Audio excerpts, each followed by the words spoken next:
پہلے اعلان ہوتا ہے کہ فلاں فوت ہو گیا، پھر اعلان ہوتا ہے جنازے کا ٹائم ہو گیا، پھر اعلان ہوتا ہے جنازہ اٹھایا جائے گا، اور پھر بات ختم ہو جاتی ہے. پھر کل من علیہ فان، پھر کوئی نہیں پوچھنے آتا. ختم ہو گئے، قصہ ہی ختم ہو گیا. ان لوگوں کی کہانی مٹ گئی، ختم ہو گئے.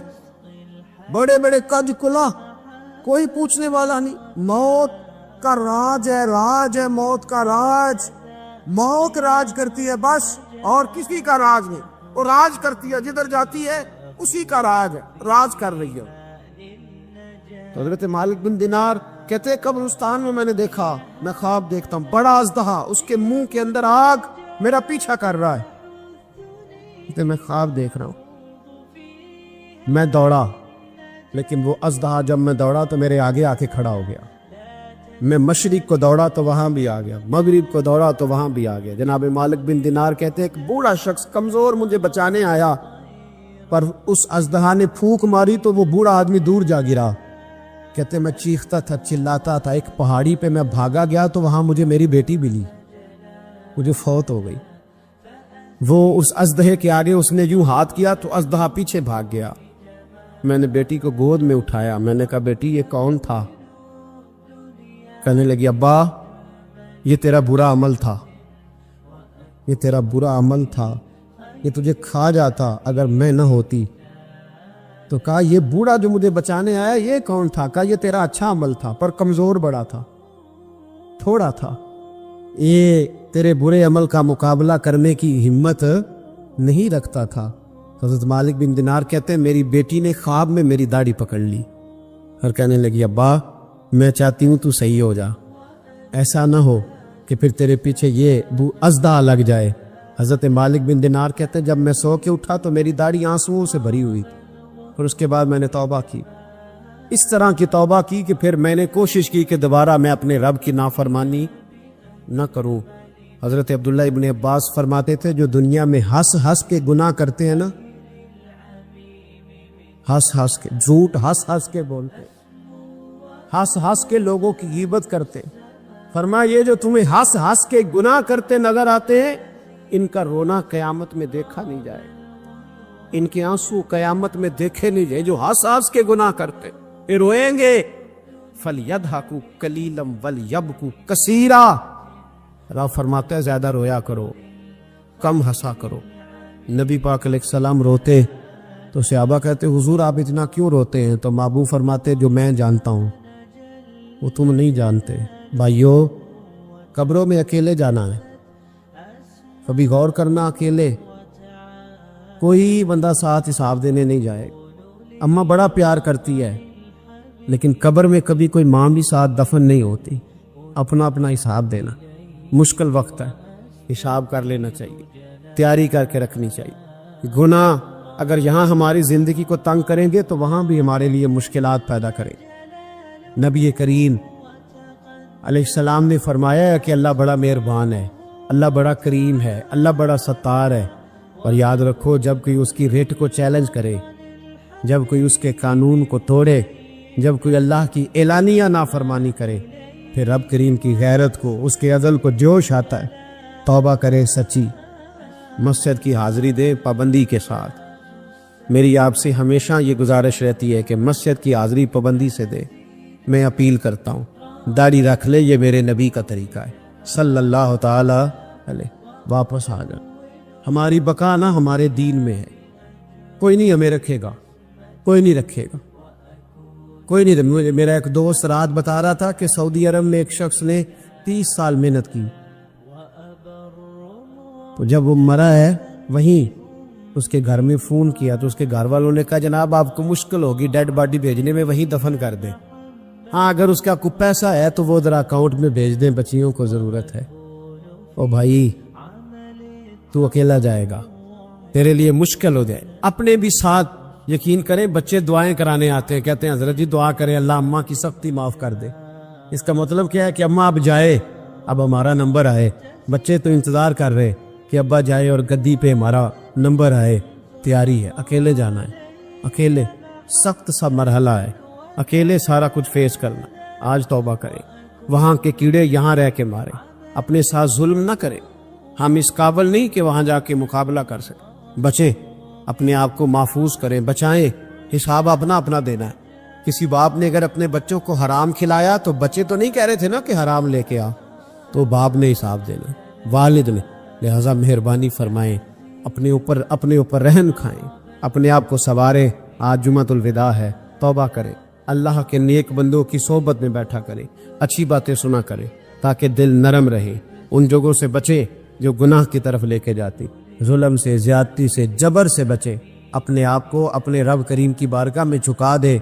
ہمارا کہیں اور گزارا نہیں، کوئی نہیں ہمیں پوچھے گا. اقبال رو پڑے آخری عمر میں، رو پڑے اور اللہ کی بارگاہ میں عرض کرنے لگے، نہ جہاں میں کہیں بھی امان ملی، جو امان ملی تو کہاں ملی، میرے جرم خانہ خراب، تیرے عفو بندہ نواز میں، پناہ صرف اللہ رسول کی بارگاہ میں.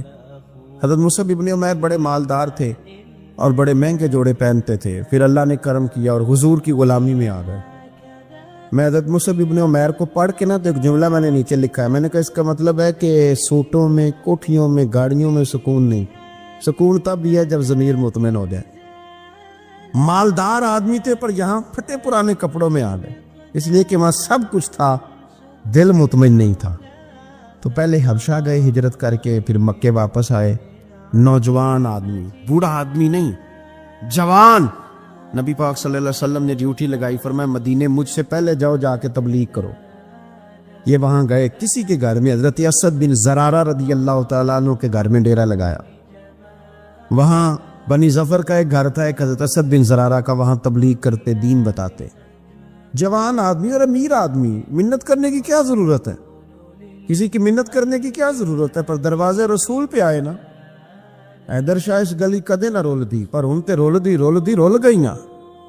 آئے نا تو آ کے حضور کی بارگاہ سے پیغام لے کے یہاں پہنچ گئے.